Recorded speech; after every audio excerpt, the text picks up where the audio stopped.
de rappeler aux uns aux autres les quelques mesures de sécurité incendie à prendre, que ce soit dans des maisons d'habitation ou dans ce que nous appelons des établissements recevant des publics, comme c'est le cas aujourd'hui. Heureusement, nous ne trouverons aucune victime, seulement une femme qui était au début asphyxiée, mais qui s'est remise tout de suite. On dit merci à Dieu pour ça. Jusqu'alors, les techniciens sont en train de fouiller pour voir l'origine réelle du feu d'incendie. Dans tous les cas, selon les renseignements, que c'est parti d'un placard où il y a les papiers. Donc, derrière les placards, il y a des installations électriques. Sûrement que c'est parti d'un court-circuit électrique. Mais c'est à confirmer. Et voilà donc le colonel Aguero, de propos recueillis par Rachel Aoukou. La suite et cet échange entre le ministre de la fonction publique et les cadres de différents services, en toile de fond les stratégies, les conduites à tenir dans le cadre de la lettre de mission du ministère, en clair une séance de sensibilisation sur le cahier de charge, le compte rendu Komo Boyode. Selon les hauts responsables du ministère de la fonction publique, la mission qui leur est assignée pour le compte de l'année 2014 doit être exécutée avec beaucoup plus de délicatesse, d'abnégation et de responsabilité en vue de l'atteinte des objectifs. Faire de l'administration publique togolaise une administration compétitive, chaque collaborateur a sa partition à jouer. C'est pour pouvoir partager cette lettre de mission-là, pour que chacun soit au même niveau de compréhension, afin que les objectifs assignés au ministère soient bien faits en fin d'année. Et les grandes lignes, c'est de former 300 agents de l'administration publique et de réformer l'ENA. Vous savez que l'ENA est rattaché au cabinet du ministère de la fonction publique. À cette occasion, la question de l'application du nouveau statut de la fonction publique a été débattue. Les uns et les autres ont déploré la lenteur. Une lenteur liée à l'absence du décret d'application. Le ministre de la fonction publique rassure et souligne que des efforts sont en train d'être menés dans ce domaine. Nous sommes dans le processus d'adoption du décret d'application qui va être bientôt introduit en Conseil des ministres pour son adoption. C'est parce que il y a eu un retard en tenant compte du fait que une nouvelle grille doit être incorporée à ce décret d'application-là. Et présentement, nous sommes en discussion avec les partenaires sociaux pour pouvoir dégager une grille consensuelle et l'intégrer au décret avant de passer son adoption en Conseil des ministres. Auparavant, le tableau indiquant le bilan des activités de la lettre de mission 2013 a été présenté. Ce tableau fait apparaître au total 76,66% de réalisation. Autre campagne de sensibilisation, celle sur les nouvelles voies bientôt ouvertes à Lomé, précisément dans le canton d'Aguenivé. C'est d'ici à un mois, nous l'annoncions tout à l'heure en titre. Et pour prévenir toute réaction négative, des maisons pourraient bientôt être démolies.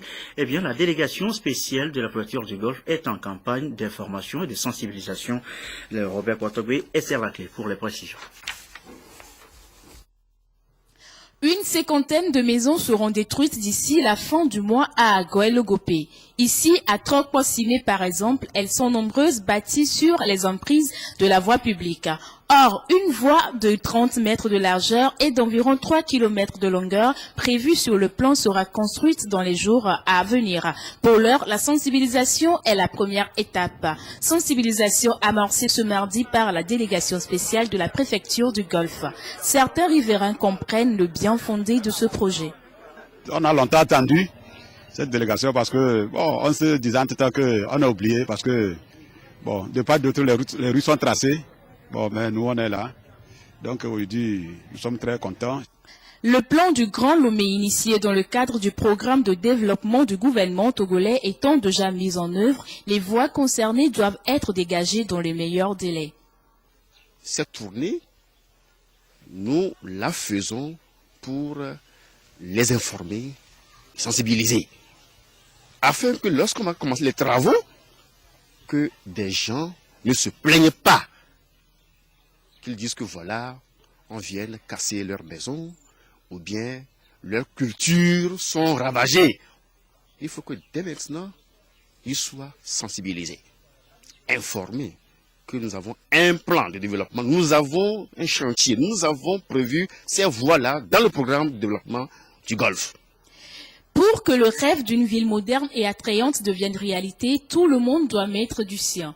Bien qu'étant avertis à temps, certains occupants attendent beaucoup du gouvernement. Mais à qui s'en prendre dans pareille situation? Lorsque un géomètre fait un travail, en principe, un géomètre qui connaît son travail, qui a appris ou bien a fait la formation du géomètre, ne doit pas lotir une rue. Lorsque ce cas se présente, l'acquéreur doit s'en prendre à ce géomètre et au vendeur, pas à l'État. Au cours de la tournée, les pistes d'Agua état-major de Télésou Troposimé, du Confir à Nyorokui et du Carrefour Patience Grâce ont été visitées. Et pour mieux faire passer le message, la délégation spéciale de la préfecture du Golfe a impliqué les chefs cantons, ceux des villages et les CVD dans cette lutte pour une belle capitale. Direction Kara, première étape d'une vaste campagne de communication sur le troisième projet sur le changement climatique. L'exercice est à l'explication de ce troisième projet justement. Nestor Mouzou pour l'étape de Kara donc.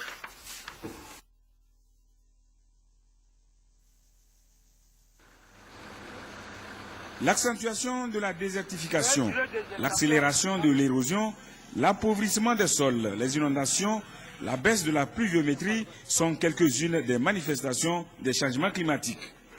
Comme approche pour atténuer les effets de la dégradation de l'écosystème, le gouvernement togolais a initié des communications sur les changements climatiques.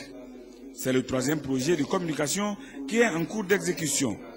Les innovations intervenues par rapport aux deux premiers font l'objet à Kara de cet atelier régional. Le projet de la troisième communication nationale sur les changements climatiques est un projet qui s'inscrit dans la mise en œuvre de la Convention cadre des Nations Unies sur les changements climatiques. Et l'innovation que la troisième va apporter, c'est de mettre l'accent sur des données de qualité. L'autre défi que nous allons relever, c'est faciliter une meilleure appropriation du processus par les acteurs, ce que nous avons commencé par faire à travers cet atelier. Et le troisième et dernier point, c'est voir comment nous allons sortir de cette troisième communication avec un projet pratique concret. Parce que les deux autres processus ont été comme juste une mise en œuvre de la Convention. La troisième communication nationale sur les changements climatiques intègre les techniques de la gestion durable des terres. Ces techniques ont été présentées aux participants. Et il est attendu qu'avec le changement climatique, il y ait le raccourcissement des saisons. Donc il y aura beaucoup de pluie qui va tomber en même temps. Ça va entraîner l'érosion.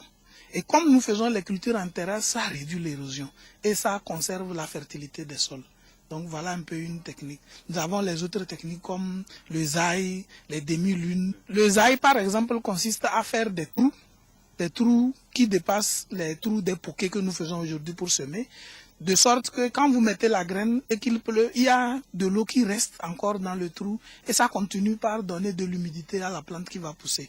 Les demi-lunes, c'est les techniques de récupération des terres. C'est-à-dire qu'on met un peu des pierres et on constitue une sorte de demi-lune pour éviter que la terre soit enlevée par l'érosion. Le processus du projet troisième communication nationale sur les changements climatiques a commencé en mai 2013. Il est prévu pour prendre fin en décembre 2015. De la pédagogie, c'est ce que feront également les responsables en charge de la vulgarisation de la SCAP, la stratégie de croissance accélérée pour la promotion de l'emploi. Ce soir, l'étape de Sokodé sur place, la correspondance de la marque Bojona.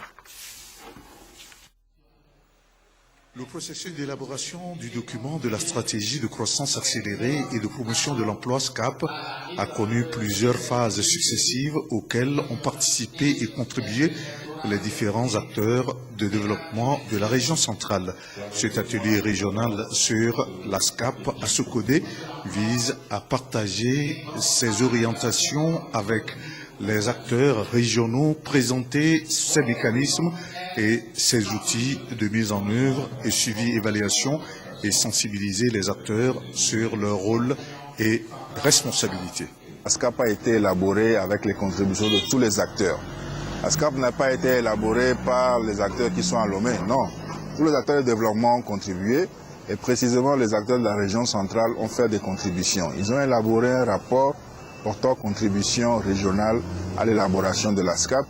Et il est tout à fait naturel qu'on puisse s'assurer que les orientations stratégiques qui sont retenues définitivement dans la SCAP pour la période 2013-2017 soient comprises et appropriées par les acteurs de la région centrale. C'est ce qui justifie le fait que nous soyons à Sokodé ici avec eux pour pouvoir échanger, s'assurer qu'ils ont tous la même compréhension de ce qui est contenu dans la SCAP pour qu'ils puissent contribuer effectivement à la mise en œuvre et au suivi et évaluation de la stratégie. Cet atelier régional d'information, de formation, de sensibilisation sur la stratégie de croissance accélérée et de promotion de l'emploi SCAP a été ouvert par le préfet de Tchamba. Palanga Koulou Edjao s'est réjoui de cette initiative et émis le vœu de voir tous les grands axes de ce document se réaliser. Il est 20h16. On reste en région centrale avec ce cas d'école. L'expérience est également en cours dans les plateaux. Vous allez le voir, ce sont des femmes qui acquièrent une autonomie financière grâce à leurs activités. Elles se prennent en charge, elles investissent dans la santé de leurs enfants et ce grâce à un crédit épargne encouragé par Plan Togo. Le projet enregistre un succès certain. C'est un reportage signé d'Herman Sangoré. Les soins de santé restent l'un des défis du monde rural. Certaines communautés vivant dans l'extrême pauvreté ont du mal à s'offrir des soins de qualité. Les mutuelles de santé initiées par Plan Togo dans le cadre du projet Promotion des groupements villageois d'épargne de crédit pour l'accès des enfants aux soins de santé GVEC MUSA est une alternative dans les milieux ruraux pour permettre aux populations d'avoir accès aux soins de santé à moindre coût et d'éviter l'automédication. Le projet GVEC MUSA nous rend grand service, nous les mamans. Avant, on avait peur d'aller à l'hôpital quand un enfant est malade. Prendre des dispositions pour la santé des enfants est aujourd'hui une nouvelle donne qui, progressivement, s'insère dans les habitudes de vie des populations rurales. Ils ont un accès facile dans les formations sanitaires actuellement. Ils ne tardent plus avant d'arriver à la consultation. Et aussi, quand il s'agit des références, parce que c'est un cas grave, comme le paludisme grave, l'anémie grave, ils répondent favorablement aux références. Et quand ils savent qu'arriver là, ils payent moins par rapport à la mutuelle. Et ainsi, par rapport à l'objectif fixé par l'État, le taux de fréquentation est tellement élevé actuellement. Le taux de fréquentation élevé des centres de santé permettra à long terme de réduire de moitié la mortalité maternelle et infantile. L'autonomisation économique des femmes à travers l'épargne apparaît donc comme une sorte d'assurance maladie pour les ménages. Le premier axe, c'est de mobiliser les communautés en groupement d'épargne et de crédit. L'objectif de cette mobilisation, c'est d'amener ces groupements à disposer des financements internes pour pouvoir développer